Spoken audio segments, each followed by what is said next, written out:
this is Abrahman and I welcome you to our basic classes of English language. Today our topic is to combine two or more sentences into one simple sentence by using infinitive. Infinitive जो कि non finite का एक part है को use करके आज हम synthesis करने वाले हैं। और दूसरी ख़ास बात यह है कि ये सिंपल में होंगे। इट मीन्स कि उन टू और मोर देन टू सेंटेंसेस को हम सिंपल में कंबाइन करने वाले हैं। आज एक बार फिर रिवीजन कर लेते हैं कि सिंपल सेंटेंस क्या होता है। सिंथेसिस तो क्लॉजेस में भी होते हैं, सिंथेसिस सिंपल में भी होते हैं। तो आखिर ऐसी कौन सी वजह है, what is the main reason that we are going to use word simple. Simple word को क्यों यूज हम कर रहे हैं। सिंपल सेंटेंस ऐसा सेंटेंस होता है जिसमें हमें एक ही वर्ब यूज करनी होती है, और जब हमें वो सेंटेंस अलग अलग फुल स्टॉप्स में दिए गए होते हैं, तो एक सेंटेंस, दो सेंटेंस, तीन सेंटेंस, चार सेंटेंस, तो ये हमारे जब दो या दो से ज़्यादा सेंटेंसेस होते हैं तो उनको हम एक सेंटेंस में करते हैं। और कंडीशन होती है कि एक सेंटेंस को छोड़ करके रेस्ट ऑफ द सेंटेंसेस की जो मेन वर्ब है वो किसी ना किसी रूप में कौन कौन से रूप हो सकते हैं कि कभी एडजेक्टिव में, कभी एडवर्ब में, कभी उनके फ्रेज में, कभी कंजंक्शन में, कभी पार्टिसिपल में, कभी इंफिनिटिव में, कभी जेरेड में बदल कर हम उन वर्ब को वही सेंस निकालते हुए यूज करते हैं। इस तरह से वे वर्ब भी नहीं रहती है और सेंस भी वही आता है। तो आज हम जो सीखने वाले हैं वो है इन्फिनेटिव। अब सवाल ये आता है कि इन्फिनेटिव कहते किसे हैं। इन्फिनेटिव को आइए हम समझते हैं। देखिए, आपने हमेशा देखा होगा जब भी आपके प्रीपोजिशन टू के बाद जो हमारी मेन वर्ब होती है, यूँ तो जो वर्ब्स हैं वो बहुत तरह की होती हैं, लेकिन मेन वर्ब की जो फर्स्ट फॉर्म आती है और वह टू के बाद आती है, तो इसको हम इन्फिनेटिव कहते हैं। इन्फिनेटिव कहाँ कहाँ यूज होता है ये भी समझ लेते हैं। इन्फिनेटिव शो करता है पर्पस को। इन्फिनेटिव शो करता है पर्पस को। पर्पस जो नॉट येट डन, जो अभी तक बोलने के समय तक वर्क हुआ नहीं होता, आप करने वाले होते हैं। इट मीन्स ये एक तरह से आपके फ्यूचर को दिखाता है। ओके, तो इसको हम अगर हमारे पास मेन वर्ब की फर्स्ट फॉर्म मेन वर्ब नहीं है तो हम यहाँ पर बी का भी यूज कर लेते हैं। और बी किसको शो करता है, इज, आर, एम, वॉज, वर को। ये जो पांच वर्ड्स हैं ये टू बी कहलाते हैं और इनको एक वर्ड में हम बी की फॉर्म में इसको यूज करते हैं और इसका मीनिंग होता है होना। तो इस होना को दिखाने के लिए हम बी की तरह से इसको यूज करते हैं और ये फ्यूचर की तरफ जाता है। इट मीन्स जो फर्दर एक्शन है जो अभी तक हमने नहीं किया उसकी तरफ जाता है। जैसे कि मैं एक इंजीनियर होना चाहता हूँ, तो चाहता तो मैं आज हूँ लेकिन फ्यूचर में है, I want to be an engineer. और अगर यही बात हम पास्ट में कहें तो स्टूडेंट्स कहते हैं कि यहाँ तो फ्यूचर नहीं आया, ये तो बीत गया। जी, जिस समय पास्ट में बोला गया उससे आगे की बात थी। इट मीन्स बोलने के समय ये वर्क नहीं हुआ था तो हम टू का यूज करते थे। जैसे मैं इंजीनियर होना चाहता था, I wanted to be an engineer, तो वांटेड के आगे का जो टाइम आना था, मे भी कि वो टाइम आकर भी चला गया, बट उस समय वो फ्यूचर था। तो वहाँ पर हम किस तरह से यूज करते हैं, इन्फिनेटिव की तरह से यूज करते हैं। तो वांटेड वर्ड अपने आप में ही ये बताता है कि कुछ हमें आगे के लिए चाहिए। तो I wanted to be an engineer, तो ये होने की तरफ जाता है। ये हुआ हमारा एक्टिव वॉइस। इसका एक वर्जन होता है पैसिव वॉइस। जब हम इसको पैसिव वॉइस में डालते हैं तो टू बी के साथ हमको थर्ड फॉर्म करना होता है। टू बी के साथ हमको इसका थर्ड फॉर्म करना होता है। फॉर एग्जाम्पल देखिए, अभी हम सिंथेसिस करेंगे लेकिन ये बेसिक एलिमेंट्स को जान लेते हैं कि कहाँ पर किस तरह से यूज करना है। फॉर एग्जाम्पल हमने कहा I am to teach you, तो यहाँ कौन टीच कर रहा है, आई टीच कर रहा है, तो आई सब्जेक्ट हुआ। अब यहाँ पर क्या है कि अगर आप पैसिव वॉइस बना रहे हैं तो यू पहले ले आएंगे, क्योंकि यू तो टीच नहीं कर रहा, यू ऑब्जेक्ट है, तो यू के लिए आर आपने लगाया, तो इसका पैसिव वॉइस क्या हो जाएगा, इसको एक डिफरेंट कलर से हम यहाँ पर यूज करते हैं ताकि आप इसको अच्छे से समझ जाएं। तो इंफिनिटिव का भी अपना पैसिव वॉइस होता है, तो आप लिखेंगे टू बी टॉट, तो आपने लिखा you are to be taught, ठीक है, by me, you are to be taught by me. तो ये हुआ इसका passive voice version. I hope कि आपको अच्छे से समझ में आया है। अब हम सीखते हैं कि अगर हमें 2 और मोर देन 2 सेंटेंसेस दिए हैं तो हम क्या करेंगे। एग्जांपल है सिंथेसिस करने के लिए इन्फिनेटिव के द्वारा एक सिंपल सेंटेंस में हमने कहा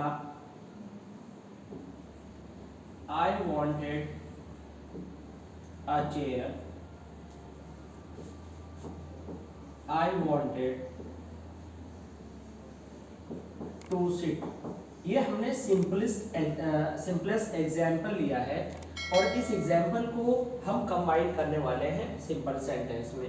तो आप देख रहे हैं कि इसके अंदर आई वांटेड और आगे टू सीट और अ चेयर आ रहा है।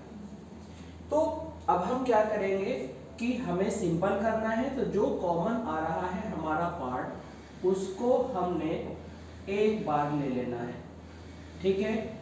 और जो इन्फिनेटिव होता है ये पर्पस को शो करता है, पर्पस। तो अब देखिए आई वॉन्ट अ चेयर, अब चेयर किस लिए, ये कट गया टू सीट।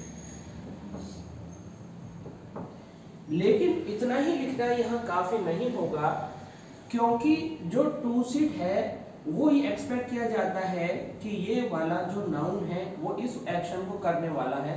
तो चूंकि आई ने सिट करना है, कुर्सी ने नहीं, तो आपको यहाँ पर ऑन लगाना एक्स्ट्रा होगा। ये पॉइंट ऑफ द डे है, ये आप याद रखिएगा। इसी तरह से अगर आप कहते हैं कि I need a pen to write with, तो टू राइट के साथ किसी भी टूल्स को किसी भी वेपन को यूज करने में आप विद एक्स्ट्रा प्रीपोजिशन के रूप में लगाते हैं। इसी तरह से आप कहते हैं he wants a house to live, तो हाउस ने लिव नहीं करना, आपने करना है या ही सब्जेक्ट ने करना है, तो आप इन अलग से लगाएंगे। तो टू लिव इन हाउस के लिए, टू सिट ऑन चेयर या किसी प्लेस के लिए, ठीक है, और टू राइड विद किसी टूल या वेपन के लिए आप इस तरह से इनको जो है कंबाइन कर सकते हैं। तो ये रहा आपका पहला एग्जाम्पल। अब देखते हैं यहाँ पर दूसरा एग्जाम्पल। अभी तक हम वांटेड और वांटेड की बात कर रहे थे, अब की बार हमने वांटेड वर्ड ही नहीं लिया। हमें खुद से ये जज करना है कि डिजायर हमारे क्या है, हम क्या करने वाले हैं। हमें दो चीज डिसाइड करनी है, आज हमारे पास क्या है और आगे क्या होगा। जो आगे आने वाला है उसमें हमें टू का यूज करना होगा, चाहे उसके अंदर वांटेड दे रखा हो या ना दे रखा हो। तो he is desirous of holidays, ये भी फ्यूचर का लगता है। ही थिंक्स ऑफ रिलैक्स, वह रिलैक्स चाहता है। तो देखिए यहाँ आप जो है ए कर लेंगे, स्पेलिंग में यहाँ पर ए आता है। तो अब हम ये देखना है दोनों में कि डिजायर पहले होगी और जब वो काम होगा तब रिलैक्स होगा। तो आपका सॉल्यूशन क्या निकलेगा, आपका सॉल्यूशन निकलेगा he is desirous of holidays,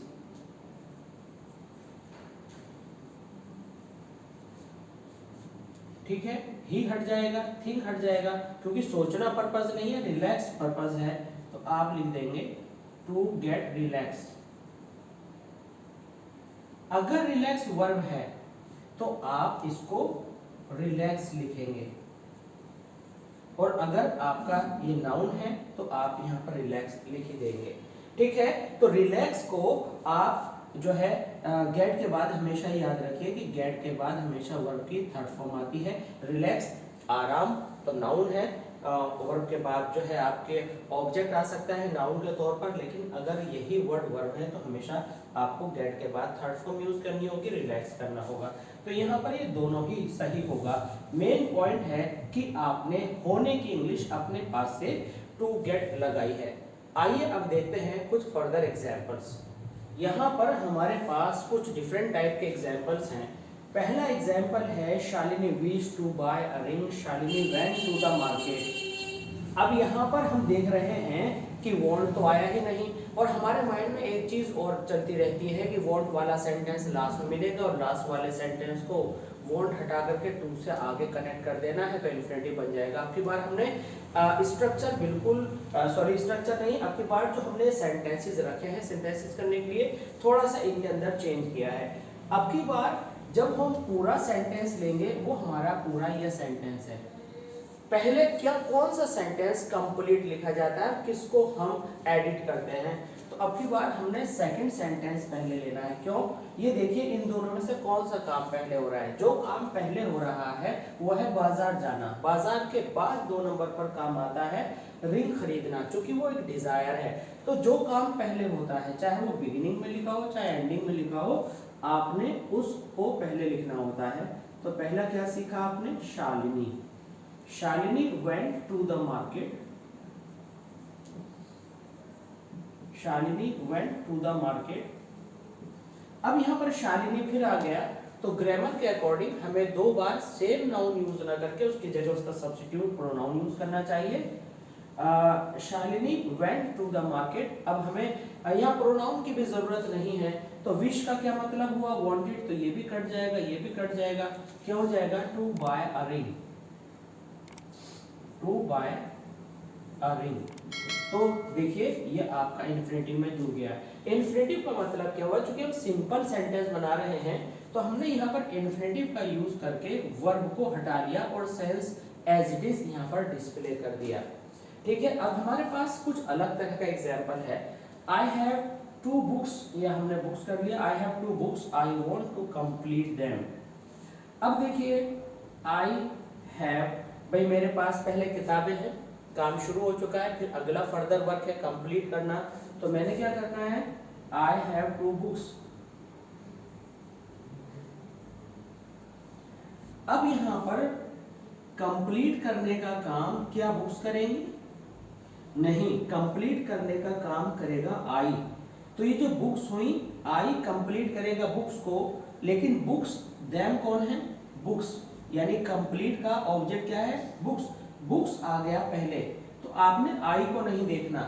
it means अब तक आप क्या करते थे? टू के बाद का सारा उतार देते थे, लेकिन अब की बार ये जो देम है, देम क्या है? देम है बुक्स, और ये ऑब्जेक्ट इस वाले पार्ट के लिए ऑलरेडी पहले लिखा है, तो ये जो 2 प्लस फर्स्ट फॉर्म होना था इसका पैसिव वॉइस बन जाएगा, और आप कहेंगे I have 2 books to be completed.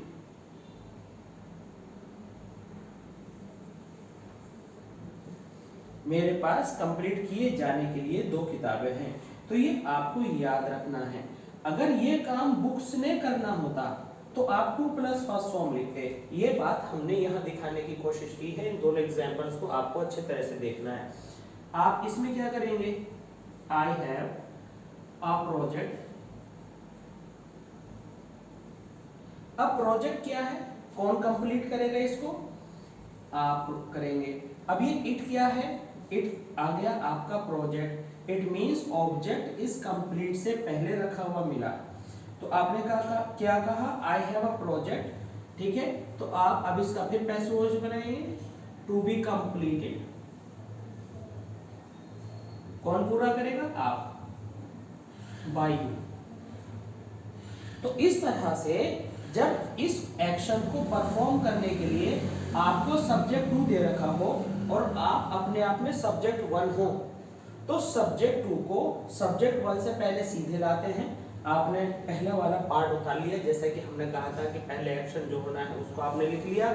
उसके बाद आपका जो इट है वो प्रोजेक्ट के अंदर आ गया, और 2 प्लस फर्स्ट फॉर्म का यानी शुड कंप्लीट का मतलब क्या है? कंप्लीट करना है, कंप्लीट करना चाहिए। आपने इसको टू बी कंप्लीटेड कर दिया और बाय यू। तो ये एग्जांपल आपके लिए बहुत इंपॉर्टेंट साबित होगा, और ये बोर्ड एग्जामिनेशन के साथ साथ कॉम्पिटिटिव एग्जामिनेशन के लिए भी बहुत ज़्यादा इंपॉर्टेंट है। तो आई होप आप इनको नोट करके रखेंगे, और अगर कहीं भी आपको कोई प्रॉब्लम है तो आप कमेंट सेक्शन में लिखेंगे और इसको अच्छे से समझ लेंगे। जैसे कि हम ऑलरेडी आपको बता चुके हैं कि हम ग्रामर की इस सीरीज को, जो कॉम्प्लेक्स सेंटेंस हैं, कंपाउंड सेंटेंसेस हैं, सिंपल सेंटेंसेस हैं, इसको बिल्कुल आपको पूरी तरह से टीच करने वाले हैं। सीक्वेंस वाइज आप इनको देखते रहिए। और अगर आपने अब तक इन वीडियोस को नहीं देखा है, जो कि पार्ट 6, 7, 5 में जा चुकी हैं, तो हम उनको आपको डिस्क्रिप्शन बॉक्स में आपको लिंक के रूप में देंगे, आप वहां जाकर क्लिक करके देख सकते हैं। और अगर अभी तक आपने चैनल को सब्सक्राइब नहीं किया है, तो अपनी सारी प्रॉब्लम्स इंग्लिश से रिलेटेड जो भी हैं उनको फ्री में सॉल्व करने के लिए आप सब्सक्राइब जरूर कीजिए, लाइक कीजिए और शेयर कीजिए। आइए अब देखते हैं इस इन्फिनेटिव से रिलेटेड सिंथेसिस को लेकर के कुछ फर्दर एग्जांपल्स। इस एग्जाम्पल नंबर 6 में आप देखेंगे कि जब भी वेरी और कैन नॉट टाइप का रिलेटेड कुछ स्ट्रक्चर आ जाए कि वह ऐसा है, यह नहीं कर सकता, वह ऐसा है, यह नहीं कर सकता, तो आपको एक काम करना होता है कि वेरी की जगह आप क्या करते हैं, एडवर्ब यूज करते हैं। He is too cunning. अब आप कहेंगे कनिंग क्या है, वर्ब की फर्स्ट फॉर्म आएगी? नहीं, कनिंग अपने आप में एक एडजेक्टिव है, तो आपने लिखा ही इज टू कनिंग, ठीक है। और इस ही प्लस कैनॉट को आपने रिमूव कर देना है और केवल टू लगाने से यही सेम सेंस ये देने लगेगा और आप लिखेंगे टू शो मर्सी, ठीक है। He is too cunning to show mercy. तो हम T double O to infinitive का यूज जब करते हैं जब हमारा सेंटेंस उल्टा, नेगेटिव, बैड इफेक्ट देने वाला सेंटेंस होता है। हालांकि हमने यहाँ पर ये ऑलरेडी एक एग्जाम्पल लिख रखा है, लेकिन मैं चाहूंगा कि आप इस एग्जाम्पल को अच्छे से समझ लें, जो कि इससे रिलेटेड है और आपको रिमूव टू में बहुत ज्यादा काम आने वाला है, जो कि ट्रांसफॉर्मेशन के अंदर आता है। हमने कहा ही इज, यहाँ इस की जगह आपका वॉज भी आ सकता है, ठीक है। He was very kind, he help you. अब यहाँ पर जो है हेल्प है, तो इसलिए हम यहाँ से इसको हटा लेते हैं। He was very kind, he help you. तो अब आप क्या करेंगे, या हम इस तरह से कह सकते हैं, चलिए इसको ऐसे रहने देते हैं। हम अब इसको किस तरह जोड़ेंगे, हम कहेंगे ही वॉज। अब देखिए ये जो काइंड हुआ, काइंड में हेल्प होगी ही, और कनिंग में कुछ नहीं हो सकता। तो जो नहीं वाले टाइप के नेगेटिव सेंटेंसेस हैं, जो नेगेटिव स्ट्रक्चर से भी और इमोशन से भी हैं, तो उसमें हम एडवर्ब टू का यूज करते हैं। ये जो होता है नेगेटिव यूज माना जाता है, लेकिन जो पॉजिटिविटी की तरफ वर्क चलता है तो उसमें हम T double O to adverb का यूज नहीं करते, बल्कि ही वॉज काइंड, उसके अंदर हम टू की जगह इनफ का यूज करते हैं, और एडजेक्टिव के बाद इनफ हमेशा बाद में यूज आता है। और टू हेल्प यू, यहाँ पर आप यू लगा सकते हैं। तो आपने देखा he was kind enough to help you, वह बहुत काइंड था, उसने आपकी मदद की। और ऐसा भी हो सकता है कि आप फ्यूचर में विल का वुड लगाकर यहाँ पर यूज करें, तब भी आप इसी तरह से इसको कंबाइन करेंगे। तो यहाँ पर इनफ लगाएंगे आप किसकी जगह, टू की जगह, जब आप पॉजिटिविटी वाली कोई थॉट थिंक कर रहे हो। अब इससे अलग हम यहाँ पर आते हैं। यहाँ पर हमारे पास सेंटेंस है ही वॉज अ क्रिमिनल, ठीक है, द जज फाउंड हिम। तो आपका आंसर आएगा, जज ने फाउंड किया। फाउंड का रिजल्ट क्या है, ये जो पहले होता है उसको हम पूरा पार्ट उसका लिखते हैं, उसमें एडिटिंग नहीं करते। तो हम लिखेंगे द जज फाउंड हिम। अभी आपने पीछे देखा था कि ये जो इस वर्ब का जो ऑब्जेक्ट है इन्फिनेटिव के लिए भी ऑब्जेक्ट का काम करा, तो टू बी लगाकर थर्ड फॉर्म किया था। अब ये अगले वाले के लिए, इन्फिनेटिव के लिए सब्जेक्ट का काम कर रहा है। तो वॉज वर्ब का हमने यहाँ पर आपको समझाया था, आप थोड़ा सा वीडियो में बिगिनिंग में जाकर के दोबारा से रिकंसिडर कर सकते हैं। तो हम कहेंगे इस वॉज को आप जो है बी कर देंगे, द जज found him to be a criminal.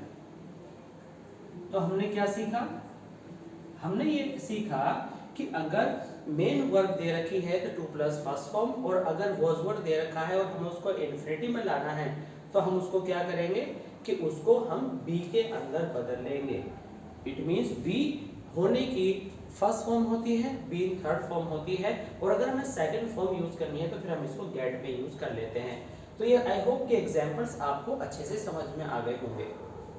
इस नए एग्जाम्पल में जब हम दोनों को रीड करते हैं तो हमें बड़ा अनयूजुअल सा लगता है, समझ में नहीं आता कि टू हमें किस पार्ट में लगाना है। देखिए पहले लार्ज फैमिली होगी और फिर हमें उसको प्रोवाइड करना होगा, उसके लिए जो है कुछ उपलब्धि करानी होगी, उसके लिए कुछ अरेंजमेंट करना होगा। तो पहले हमने आपको बताया था कि जो मेन है, जो पहले हैपन हुआ उसको आप पहले लेते हैं सॉल्यूशन में। तो आपने लिखा he has a large family, ठीक है। अब ही हैज टू को आप क्या करेंगे, आप लिख देंगे टू प्रोवाइड फॉर। देखा कि प्रोवाइड के साथ हमने फॉर छोड़ा बिल्कुल उस तरह से जैसे कि हाउस के साथ टू लिव इन में छोड़ा था और चेयर के लिए टू सिट ऑन में छोड़ा था। तो ये आपका एक स्पेशल टाइप का एग्जाम्पल है, आपको ये अच्छे से समझ में आ गया होगा। तो आज हमने पूरा किया है बाय यूजिंग इन्फिनेटिव टू और मोर सेंटेंसेस को जोड़ना। अगले वीडियो में, अगले पार्ट में आप देखेंगे कि एडवर्ब और एडवर्बियल फ्रेज के द्वारा टू और मोर सेंटेंसेस को सिंपल सेंटेंस में कैसे ऐड करते हैं। इस तरह की वीडियोस के लिए और सिलेबस को अपने पूरा करने के लिए बने रहिए हमारे साथ और सब्सक्राइब कीजिए और ऐसे क्लासेस ऑफ इंग्लिश लैंग्वेज को, और एकेडमिक से लेकर कॉम्पिटिटिव लेवल तक और आपके एनसीईआरटी का सारा सॉल्यूशन लिटरेचर को लेकर के अगर आप समझना चाहते हैं तो और ऐसी क्लासेस ऑफ इंग्लिश लैंग्वेज को सब्सक्राइब करना बिल्कुल मत भूलिएगा और बेल आइकन को हिट जरूर कीजिएगा। मिलते हैं जल्दी ही। Thanks for being with us, thanks a lot.